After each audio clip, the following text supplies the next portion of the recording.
You know we love spooky things. This is why we fell in love with Michigan-based Lynn B Designs. When I popped the pumpkin spice all the things wax melt into my burner, my home was filled with the delicious buttery scent. Plus, there's the wide variety of gorgeous nail polishes with themes like Hocus Pocus and Pleasant Peninsula. All products are vegan and cruelty-free, and you can find monthly sales on Facebook and Instagram at Lynn B Designs. Head to lynbdesigns.store today. Again, that's LYNB designs.store. We love them. We love you. It's great nail polish. It's the best I've ever used. Thanks! Michiganders can be a superstitious bunch. We find all sorts of reasons to explain the world around us, sometimes pulling from science, sometimes tradition, and sometimes from our imaginations. What happens when we can't readily explain our experiences? And what happens when a ghost story gets out of hand? Do these legends stem entirely from fantasy? Or are people seeing things no one can truly explain? I'm Krista K. Coburn. And I'm Kay Gray. Welcome to Haunted Mitten.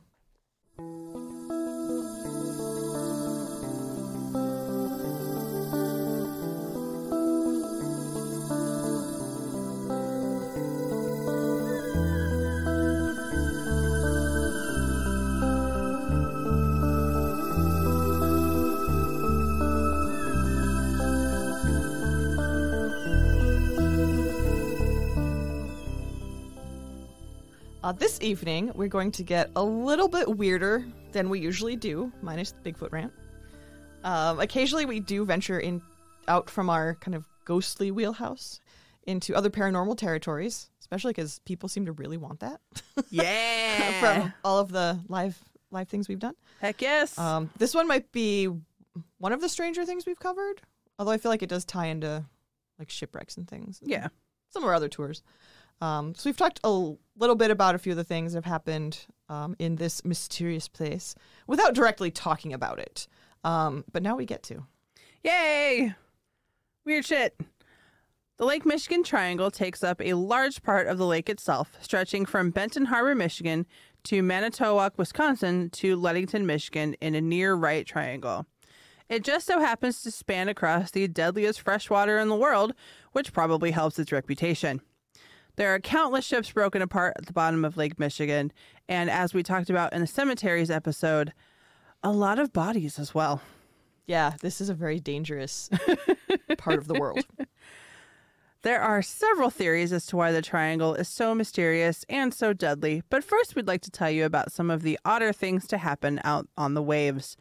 The first recorded shipwreck out on the lake was one that we have talked about at length on a previous episode, Le Griffon. Yeah. One of my faves. Haunted Heartland, a book by Beth Scott and Michael Norman, says about Le Griffon, quote, "She was the first sailing vessel on the Great Lakes, 60 feet in length and 45 tons. Her main mast and mizzenmast carried more than a dozen square sails. She was built from a single white oak," which is crazy. One of Michigan's trees. Yes. Her lines faithfully followed the natural shape of the living tree, end quote. Her maiden voyage was August 7th, 1679. So we're going back.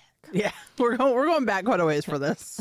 Quoting again, "A dense fog becalmed her on Lake Erie. A violent squall nearly tore the little ship apart as it entered Lake Huron on August 25th. Another calm settled on the ship." End quote. Sounds like an auspicious start. Yeah, they did not have an easy time on this voyage. No. But she was the first of her kind, so hey. It's true. It's very true. There are many legends about what happened next to Le Griffon. According to Haunted Heartland, the local Iroquois people didn't believe the ship capable of floating and supposedly made plans to burn it, but failed in their attempts. And LaSalle, the ship's builder, was not a fan of the Jesuit priests, who he thought were too friendly with the Iroquois, how dare they, and mocked them in front of the Iroquois prophet, whose name I always mispronounce, Matiamek. Is that how it's pronounced? I assume so. I've always heard it Mediomek, but that means nothing. Oh, I have no idea. Like, that literally means nothing. No. Because I don't know. I don't know Iroquois at all. No. The closest I know is Algonquin because of Anishinaabe, but I don't even know that. But like, we don't even really know that. Those are just the local. That's Yeah. the local language. I don't know. We pronounce as you will. Matiamek, who was converted to Christianity by the Jesuits. Matiamek then, quote, cursed the ship, its builder LaSalle, and its blasphemous griffin talisman, end quote. LaSalle was killed by his crew later, which is kind of fulfilling the longer curse Matiamek put on them. Yeah. He did not have a good ending. No. Oh, man. It's not good. If he was cursed, I believe it, because, he did not have a good end. No. And the poor unfortunates who followed him. Yeah. But there is another legend about the Griffon. There are a lot.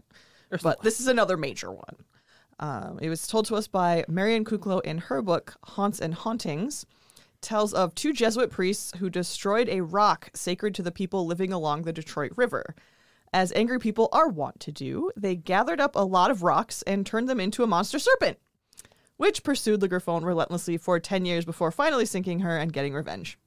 However, according to Haunted Heartland, the last confirmed sighting was by LaSalle on September 18th, 1679.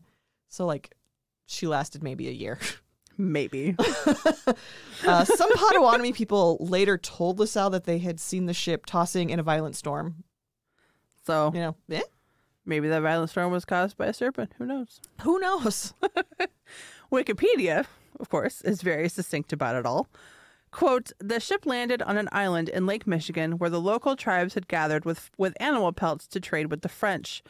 LaSalle disembarked and on the 18th of September sent the ship back toward Niagara. On its return trip from the island, said to be located in the mouth of the body of water, which is now known as Green Bay, it vanished with all 6 crew members and its load of furs. Yep. And that's it. Yeah. Nothing else is known about the sinking. No one has ever officially found the wreckage. There have been many claims. Yeah. What we do know is that people still claim to see her, this time in ghost ship form. Yeah. LakeEffectLiving.com says, quote, for centuries, sailors on Lake Michigan have claimed to see the ghostly outlines of an antiquated ship emerge suddenly out of a fog bank. But just when the ship seems about to collide, the Griffin vanishes. Others swear that the Griffin can be glimpsed on foggy nights, still sailing out of Green Bay Harbor.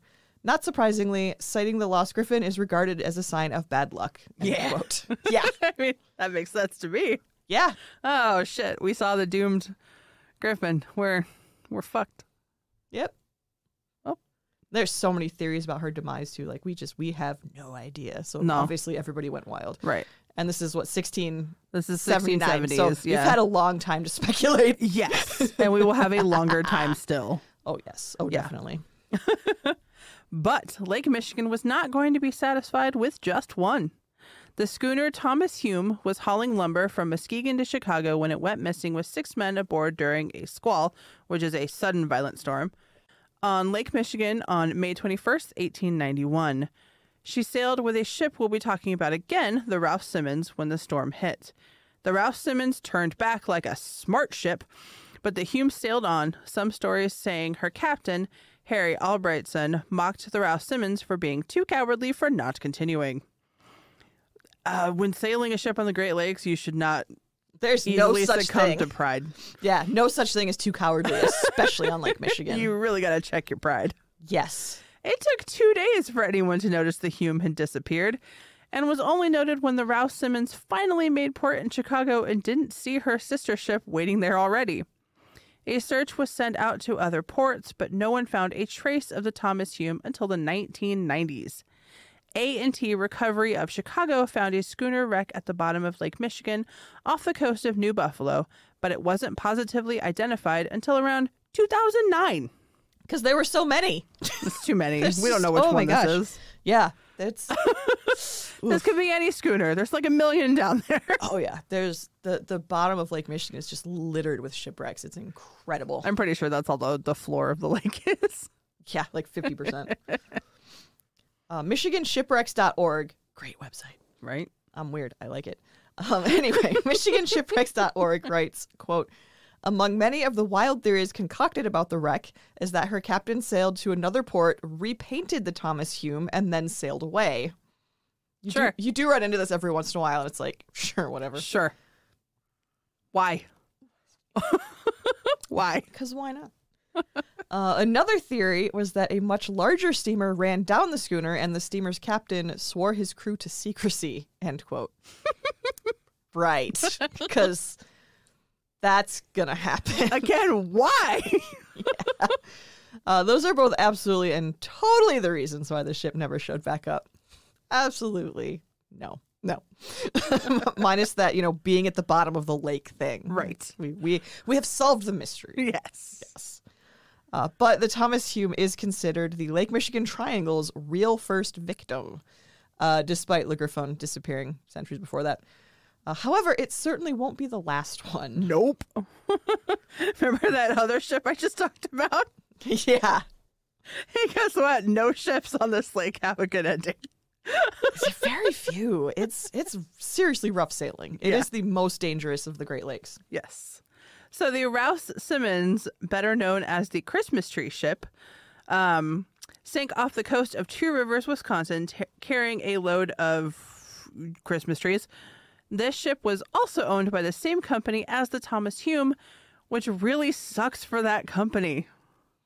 Yeah, I remember reading about the Christmas tree ship, too. It was a big thing. Yeah. Yeah, very sad. But sailing Lake Michigan made them a large profit when their ships made it to port. So I guess... Which, they did more often make it to port. Yeah. Than not, but... It's still...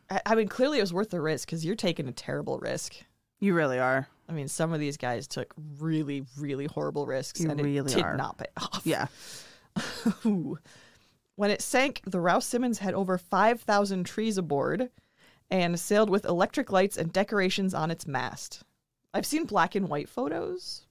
Yes, I have too. It looked very lovely. It's kind of adorable. Yeah.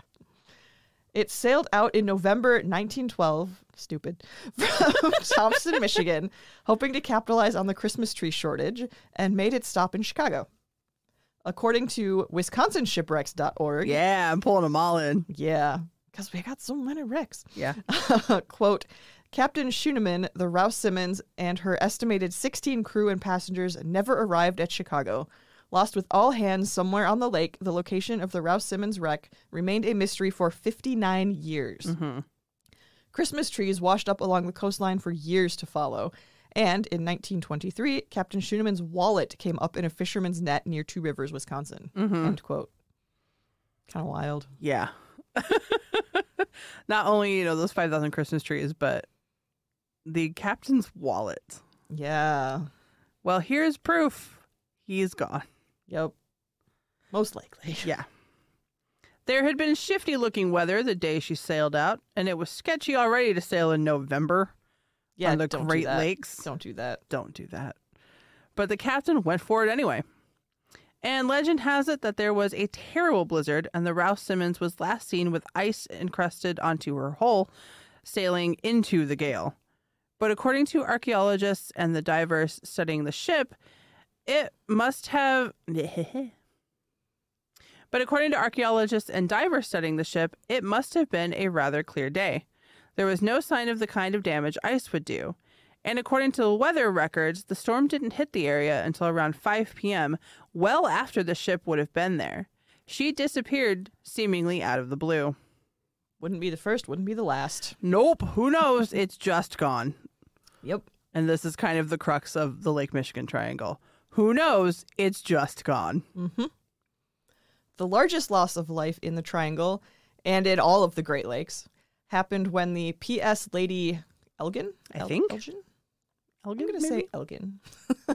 Caught in a gale, rammed into the much smaller schooner Augusta of Oswego in the early hours of September 8th, 1860.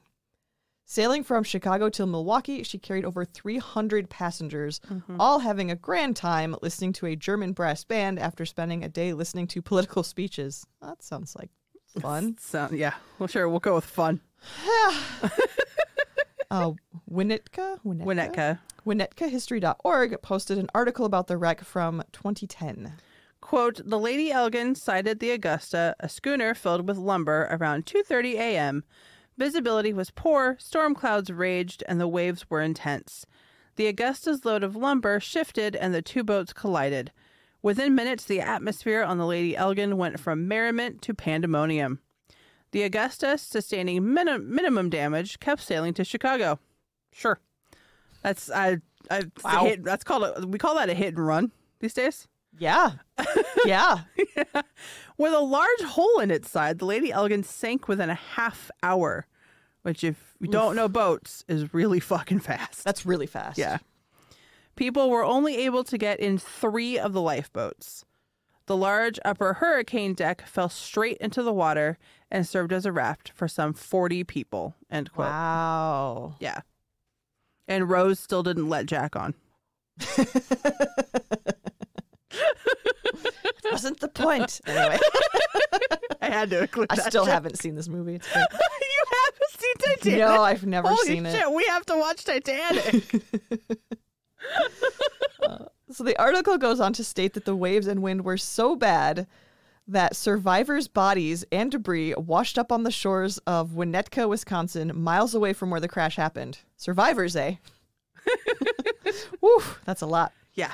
And unfortunately, many more people died in the breakwaters just offshore. Not surprising. The current and wind too strong for them to reach the hundreds of folks that had gathered to rescue them. Yeah. A lot of people actually die right along the shoreline Yeah, in these cases. Our currents are awful. Oh, yeah. Yeah. Strangely, the Augusta arrived in Chicago with little damage done to her, despite being significantly smaller than the Lady Elgin. She didn't so much as stop to make sure the Lady Elgin was all right, but sailed on, seemingly oblivious. Wow. In fact, people were so outraged that the Augusta hadn't stopped, the owners sold it to another company who immediately painted and renamed it. Because that's now a cruise ship. Yeah. But why didn't she stop? Why wasn't there any major damage done? That is pretty incredible.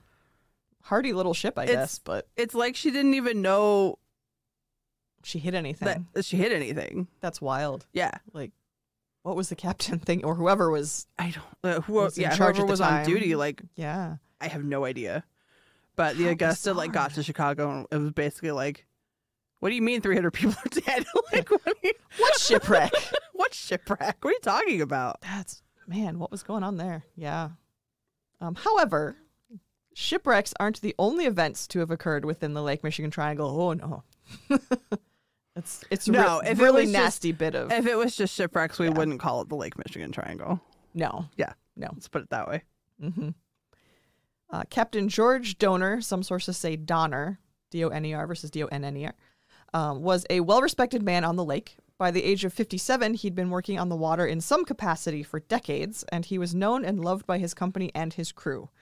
So when we say he just disappeared one day while sailing from Erie, Pennsylvania to Port Washington, Wisconsin, we want you to know that nowhere have we found that it says he wasn't amazing at his job, was a screw-up, or not careful about his work. Yeah.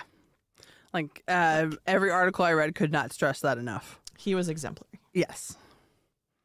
Or was he? In fact, at the time he disappeared, he had already navigated the O.S. McFarland through the Straits of Mackinac, the most dangerous stretch of freshwater in the world. There is no place more dangerous. And it's more dangerous than a lot of not freshwater. Than a lot of, yeah. It's one of the most dangerous seaways in the entire world. Yep.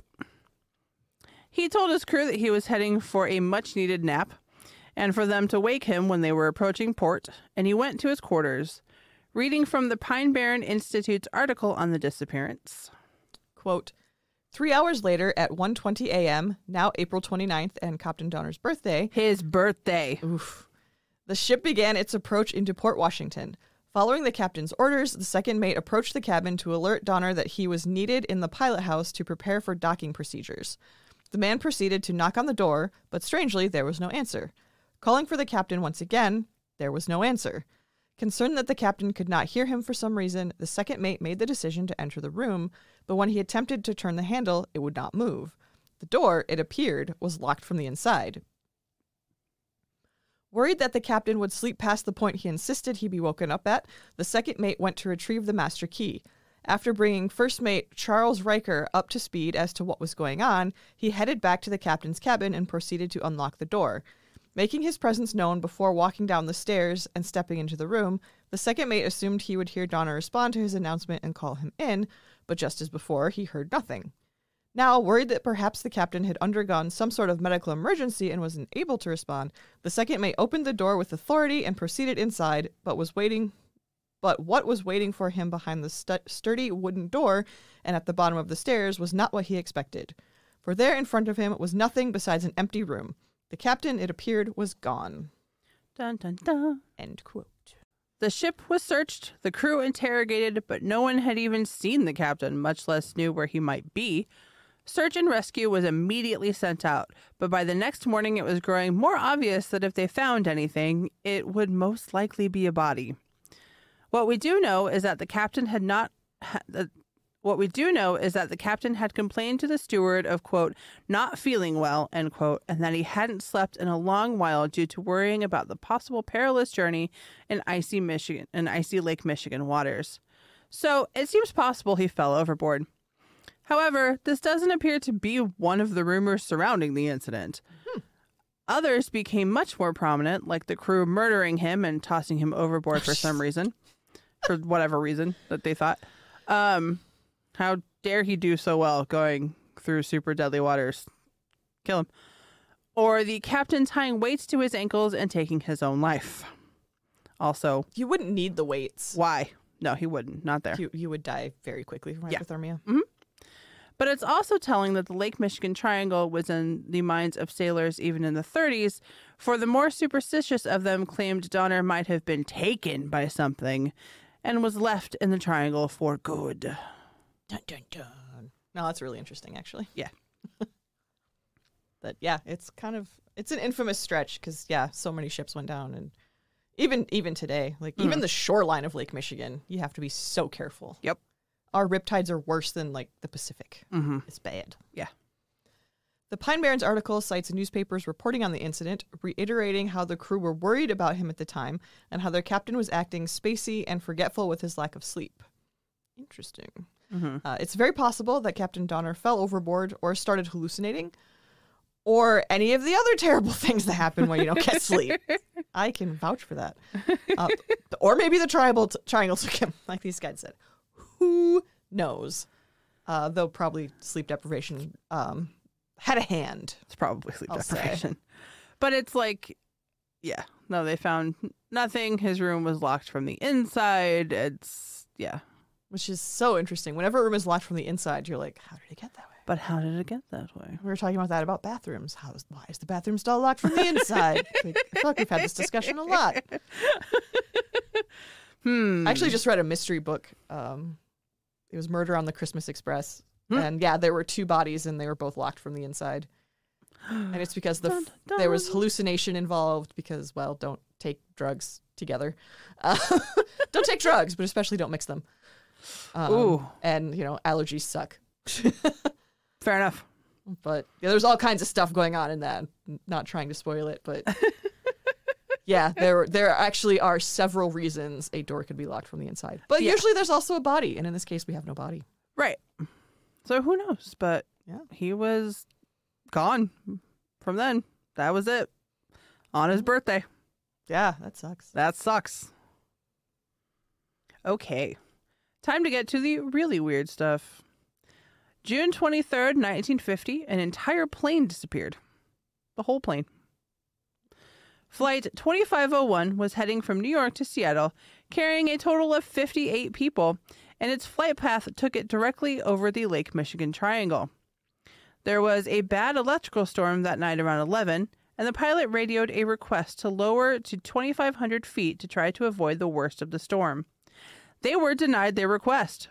That was the last time control towers heard from the flight. Maybe you should listen to pilots. I'm just saying. Like I've flown through, not like I wasn't flying. I was on a plane that flew. Yes. Through the Michigan Triangle.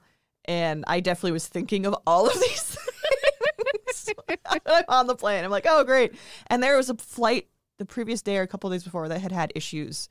And I want to say it went down. And not like in a bad way. It just, they had to land. It landed, yeah. Nobody died from what I remember. And I'm thinking, and we're flying through this. Great. Really happy that the one time that I've flown through it, I didn't know any of this. Yeah, it was in winter, I think, as well, that I went through. So, Oh my God. Yeah. I'm so happy you're alive. it was like a 45-minute flight, but the whole time, yeah, all of this stuff was going through my head because it's me. It's you. Milwaukee Mag writes, quote, "It was nearing midnight when the control tower at Mitchell Field tried to contact Flight 2501. No one had heard from the plane since its 11:13 request to a Chicago control tower to reduce its altitude, which was denied due to air traffic. Calls sent out into the storm produced no reply. Operators in Milwaukee then issued a blind broadcast asking the pilot to identify himself by circling Mitchell Field. The Milwaukee tower nervously watched the skies. After a half hour, an emergency signal alert was issued to locate the missing craft." End quote. For 2 days, rescuers searched the lake for any sign of the plane and its passengers. 2 oil slicks were spotted floating on the water, but there was nothing else. Not until body parts and small pieces of baggage and wreckage were found on the shores of South Haven, Michigan. The beaches were closed for days as rescue and cleanup crews scoured and picked and gathered piece after piece. Oof. Nothing large was ever found of the plane or its passengers and crew. The plane itself has never been found. What was found of the people was buried in 2 mass graves in Michigan, one at Lakeview Cemetery, South Haven, and one in Riverview Cemetery in St. Joseph. It was the largest plane accident of its time. That's incredible that they didn't find any part of the craft, but they found body parts. Mm-hmm. They only found what was washed up on shore. Oof. So anything that sank. It's gone. It's gone. It's still there. February 20th, 1978, Stephen Kubacki, I think. I believe, disappeared from the shore of Lake Michigan close to his school, Hope College. He had been cross-country skiing alone. Oh, that's a good idea. By good idea, I mean terrible. A day after his disappearance, snowmobilers, or snowboarders, as some sources say. Those are very different, but Those are very different. It's probably snowmobilers. Yeah. Michigan did invent the snowboard, though. Oh, hell yeah. Yeah. Oh, sweet. Yeah. Up in the Traverse City area. They That would. is a very much your welcome world. Gave you snowboarding. So yeah, probably snowmobilers. They were tooling around Saugatuck, found a backpack and abandoned skis, and immediately called police to report a missing person. Smart. A search through the backpack revealed Stephen's identification. A 200-yard trail of footprints led to the shore of Lake Michigan, where they stopped right at the water's edge. Police suspected he had fallen or gone in the water and either frozen or drowned. Yeah, that's so many things could happen at that point. A search for him or his body was conducted, but no one found any sign of Stephen except what had been left on shore. And then, May 5th, 1979, Stephen woke up in the grass in Pittsfield, Massachusetts.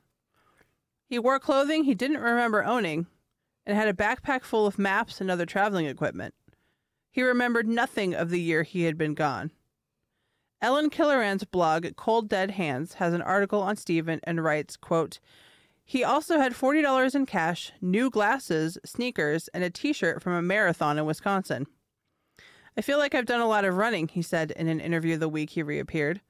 His memory right up until his disappearance remained intact.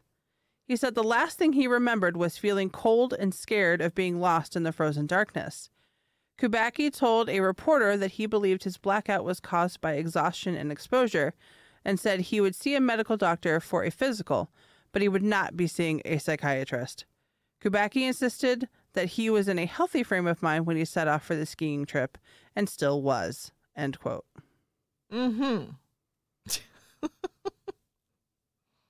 Yeah, I question how healthy your frame of mind is, because that was a stupid idea.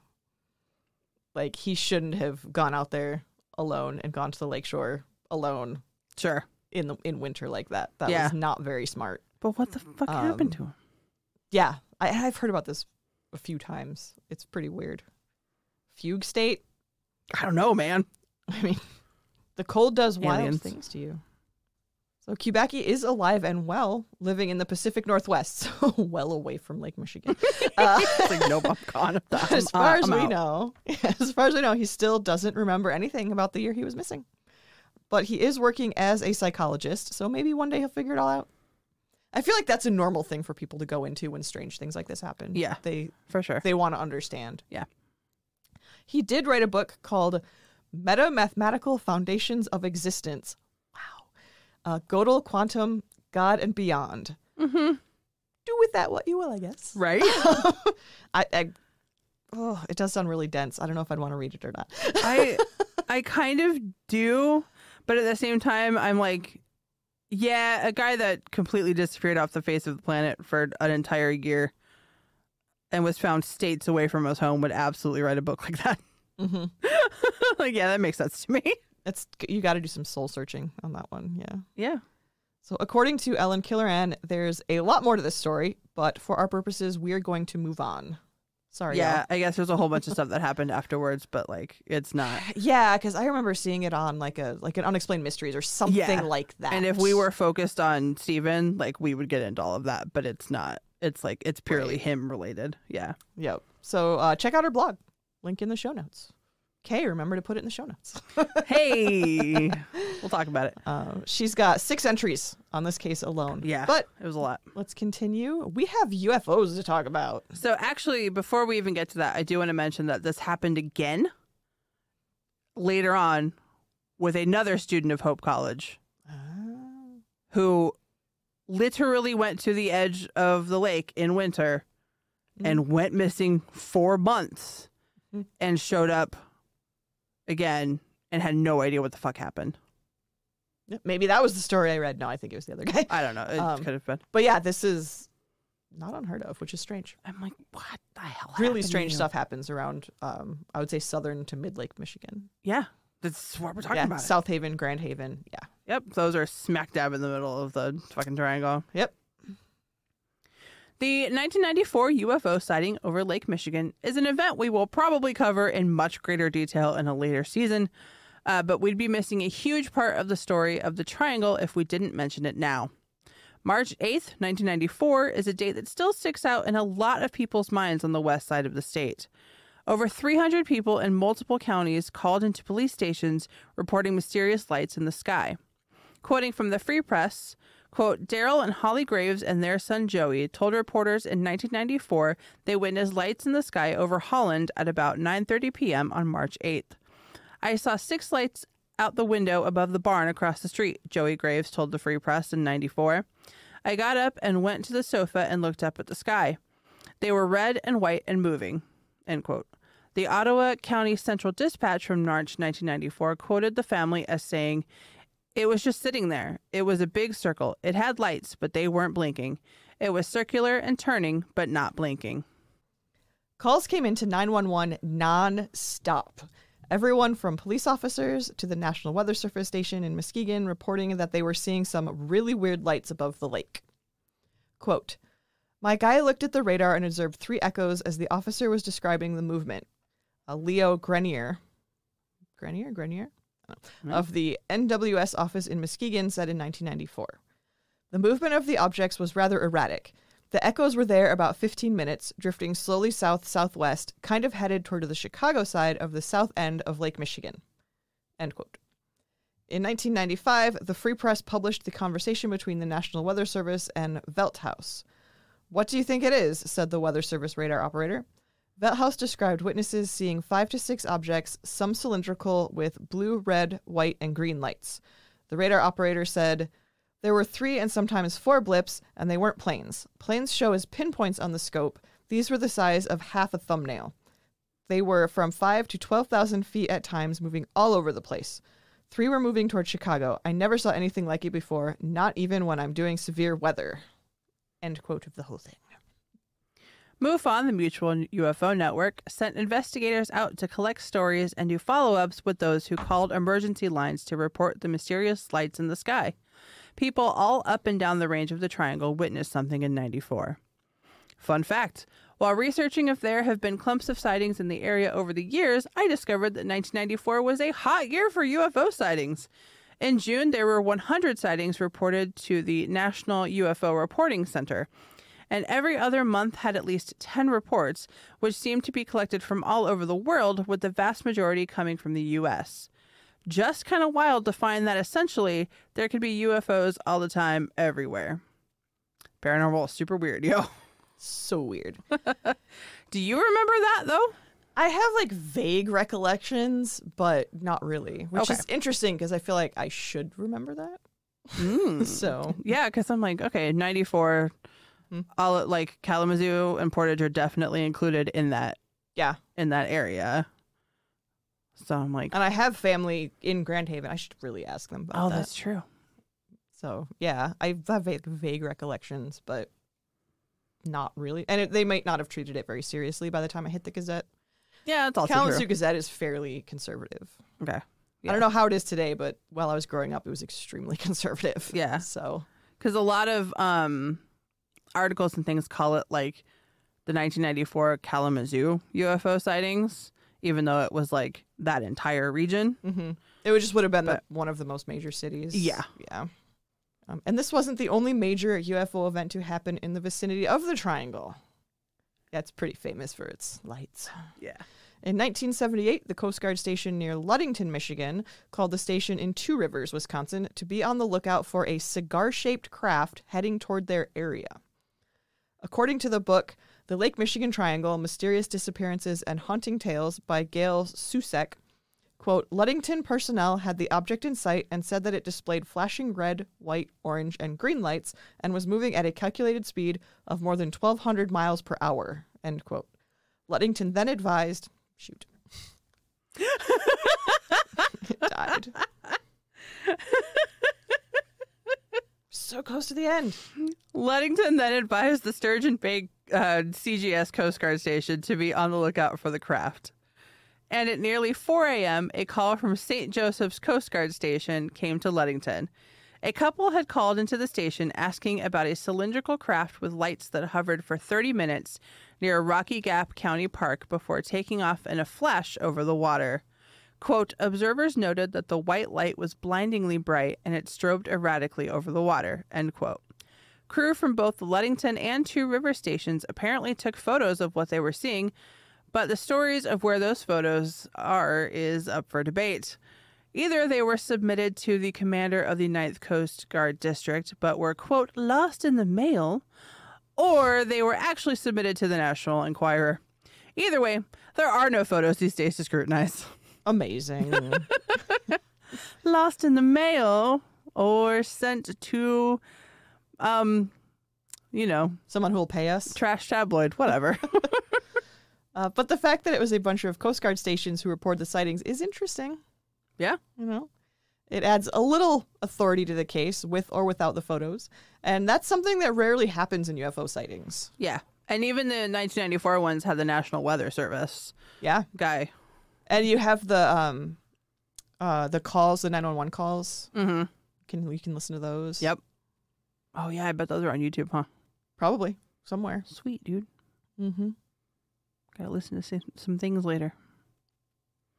But yeah, so I like that, like both of those cases have like backup, I guess. Yeah. Not that like some kind of official quote unquote backup. Yeah. Not that like a personal experience is anything less than Right.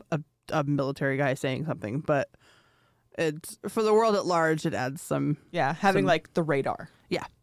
Having the radar is amazing. That's pretty incredible. Yeah. And I wish that like it had the ability to be recorded. Mm-hmm. Because it's 94. It's too early for that. Like, he couldn't just Right. pull out a cell phone and be like, what the fuck is this? Yeah. Guys, what's going on? Dang it. Live stream. Dude. Yeah, I would have. Oh, yeah. That would be amazing. Oh, well. Alas. Yeah, alas. Next time. Yeah. Next time. That is not the full extent of things that have reportedly happened in the Lake Michigan Triangle, but we think this covers the major incidents and gives you a good idea of how weird this section of lake really is. There have been even more shipwrecks, even more missing persons, and even reports of USOs, unidentified submerged objects. Yes. Around Many. Chicago and Wisconsin. Chicago especially. Weird shit happens around Chicago. Oh, yeah. There's rumors of an alien base under the waters of the lake as well, but we'll leave that for somebody else to debate. In seventh grade? One of my English classes, we were doing like sci-fi and things like that, and we were writing short stories. And I actually wrote a short story about an alien army amassed on the shores of Lake Michigan outside of South Haven. kind of ready to invade, but then they start getting attacked. But what it actually is the 4th of July, and they set off fireworks. And so the aliens misinterpret the fireworks as, oh, they're ready for us. Pull back, pull back. So yeah, I was clearly aware of these things happening because I wrote that story. Right. And I didn't like pull it out of nowhere. Yeah, say where else would that come from? Like, yeah, so this was clearly like around at the time. Dude, I couldn't find like any really good researched cited stories of like USOs or anything though. So like I want to find those. Yeah, I definitely grew up with that being a thing. Yeah. Right. Like USOs. I just know that. Right. But I can't tell you where on earth I got that information or where they got it. Right. It was just something I grew up with. Yeah. That mysterious objects have been seen going in and out of Lake Michigan. Yes. The waters of Lake Michigan. Yeah. Kind of weird. It's weird shit, man. Yeah. It's just weird. That's the Michigan Triangle. That's why we labeled explanations. Yeah. That's I mean, why it's the labeled. ships obviously could be just weather patterns. It's bad. Planes, weather patterns, really bad. But the other stuff, you can't really blame the weather on. So. No, there's definitely an air of mystery around it, and just like, why does this happen here? Yeah. Like same with the Bermuda Triangle, or I think that there's the Bennington Triangle, I think, in the Northeast. That also is like, but why? Exactly. It's like, but why? But why? And people try, oh, this weird stuff happens everywhere. But no, Michigan really is more dangerous than the other Great Lakes, even Superior. Yes. Like, we know this. Yeah. And we've known this for a very long time. Mm-hmm. Yeah. Okay. Enough weird stuff for now. No, never. So thanks for listening. As always, you can find me, Krista, at Krista K. Coburn on social media. And me, Kay, at K Gray writes mostly on the Going Down in Spectacular Flames Twitter. Yeah. Our website is hauntedmitten.com. And you can find the podcast here or any other place you get your podcasts. We do try to be thorough. Check out our Patreon. $1 a month gets you some exclusive content, including recordings of our live shows, which are growing as we do more and more live shows, as well as the K-Crime Corner, a mostly monthly podcast on true crime in Michigan, which I'm working on it. Many of them do relate to the stories we talk about. Yeah. And I'm working on it. Sorry, guys. It's a lot to research along with doing the podcast. Yeah. And it's like, I do like the haunting side, and then you kind of take over and like, well, here's the true crime side, so to speak. And we have a merch store, which is linked on our website. Yep. If you want to check it out. What is that? I have no idea. Oh, the slides from the store were gone, but they're back. Oh, yeah. Yeah. So, okay. but at the time I wrote this, the slides no longer existed in our store. Yeah, because they had this big announcement that they were going away. But they're back, man. I looked. Oh, nice. I like them. I haven't worn them much lately because it's cold outside. But it's great for like puttering around my yard, my garden. They're lovely. Yeah. They're very comfortable. They're back. They really are. You can get some slides. Yeah. If you're in a warmer climate than we are. Which if you're in Michigan, you're probably not. Nope. It's most likely worse because you're probably north of us. Oh, yeah. We're the best part if you don't like horrific weather. We really are. It just goes right around. We're great. Live around Ann Arbor and weather just goes around you. Which makes me a little sad, actually. It's kind of weird because I grew up in the Lakeshore area. Yeah. Lake effect snow was a major part of my growing years. Right. Oh, well. Yep. And as always, happy haunting.